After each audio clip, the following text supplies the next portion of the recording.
केदारनाथ उपचुनाव को लेकर कांग्रेस अब पूरी ताकत लगा रही है और भारतीय जनता पार्टी ने भी अपनी बिसात बिछानी शुरू कर दी है। अलग अलग गांवों में, अलग अलग इलाकों में जाकर उम्मीदवार वोट मांग रहे हैं। जनता से कैसे कनेक्ट हुआ जाए, इसकी हर मुमकिन कोशिश कर रहे हैं। इसीलिए अब ये दावे किए जाने लगे हैं कि जो ज़्यादा जनता के बीच जाएगा, वोट भी उसी को मिलेंगे। हालांकि केदारनाथ की जनता मतदान के दिन यानी 20 नवंबर को किसके पाले में वोट करेगी, ये जनता ही बेहतर जानती है। लेकिन राजनीतिक दल अपने अपने तरीके से आकलन कर रहे हैं।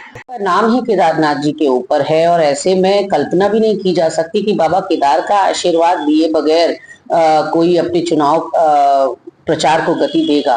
तो ऐसे में मनोज रावत जी वहां गए और बाबा केदार का आशीर्वाद हमेशा से उनके ऊपर है, लेकिन कपाट बंद होने से पहले भी उन्होंने आशीर्वाद लेना ठीक समझा। और केवल मनोज रावत जी नहीं, मुख्यमंत्री जी भी वहां गए। फर्क सिर्फ इतना था कि मनोज रावत जी तो उनको उनके स्नेह के लिए, उनके आशीर्वाद के लिए गए, लेकिन मुख्यमंत्री जी पश्चाताप के लिए वहां गए, क्योंकि मुख्यमंत्री जी से जो पाप हुआ दिवंगत विधायक का के अंतिम संस्कार वाले दिन, वो दिल्ली के बौराड़ी में केदारनाथ धाम के प्रतीकात्मक मंदिर का शिलान्यास कर रहे थे, केदारशिला ले जाकर।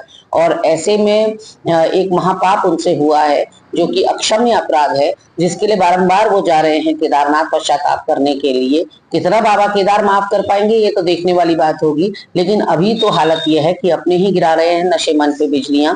मुख्यमंत्री जी के लिए भी ये चुनाव बहुत इंपॉर्टेंट है और कई लोग जो मुख्यमंत्री की कुर्सी पर नजर टिका कर बैठे हुए हैं, वो लोग नहीं चाहते। और भारतीय जनता पार्टी के अंदर बहुत सिर्फ टवल मचा हुआ है। वो हमने देखा किस तरह से ऐश्वर्या रावत का पोस्ट हमने देखी, स्टेटस हमने देखे कि किस तरह से जले भुने कटे हुए उनके टीस उठ रही है उनके स्टेटस में।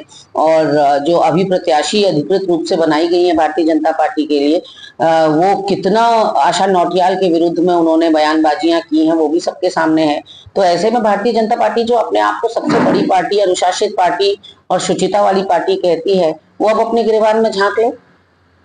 चुनाव बाबा केदार की धरती पर हो रहा है, इसीलिए बाबा के दरबार में हाजिरी लगाने नेता भी पहुंच रहे हैं। मनोज रावत पहुंचे, मुख्यमंत्री धामी पहुंचे, बीजेपी उम्मीदवार आशा नौटियाल ने भी वहां हाजिरी लगाई और दावा यही किया जा रहा है कि बाबा का आशीर्वाद उसी को मिलेगा जो जनता के हित में काम करेगा। अब सवाल यही है कि जनता के हित में काम किसने किए हैं, कौन कर रहा है, और केदारनाथ के उपचुनाव में क्या वास्तव में उसका फ़ायदा होगा। जिन मुद्दों को लेकर लड़ाई लड़ी जा रही है, क्या उन मुद्दों के सहारे राजनीतिक दल अपना मकसद पूरा कर पाएंगे, या फिर आने वाले दिनों में बहुत सारे ऐसे सवाल और होंगे जिनका जवाब सिर्फ और सिर्फ जनता अपने वोट से ही देगी। अगर केदारनाथ में भी हम हैट्रिक लगाते हैं तो निश्चित रूप से ये कांग्रेस पार्टी के लिए बूस्ट करने वाला चुनाव हो सकता है। उसमें एक नई ऊर्जा और नई शक्ति प्रदान करने वाला चुनाव हो सकता है। तो ऐसे में पूरी ताकत कांग्रेस पार्टी इसमें अपनी लगा रही है। इसी के मद्देनजर 40 स्टार प्रचारकों की सूची जारी हुई है, जिसमें माननीय प्रदेश प्रभारी कुमारी शैलजा समेत 2 सह प्रभारी हमारे जो नवनियुक्त हुए हैं, वो भी स्टार प्रचारकों की सूची में है। माननीय अध्यक्ष जी हैं, नेता प्रतिपक्ष जी हैं, माननीय पूर्व मुख्यमंत्री जी हैं, माननीय पूर्व अध्यक्ष प्रीतम सिंह जी और गणेश गोदियाल जी हैं, उपनेता प्रतिपक्ष भुवन कापड़ी समेत बहुत सारे विधायकों के नाम इस सूची में हैं। फ्रंटल संगठनों के अध्यक्षों के नाम इस सूची में हैं और निश्चित ही रूप से सबको महत्वपूर्ण जिम्मेदारी दी जाएगी और अपने अपने जो बूथ हैं उनको संभालने की जिम्मेदारी कांग्रेस पार्टी देगी।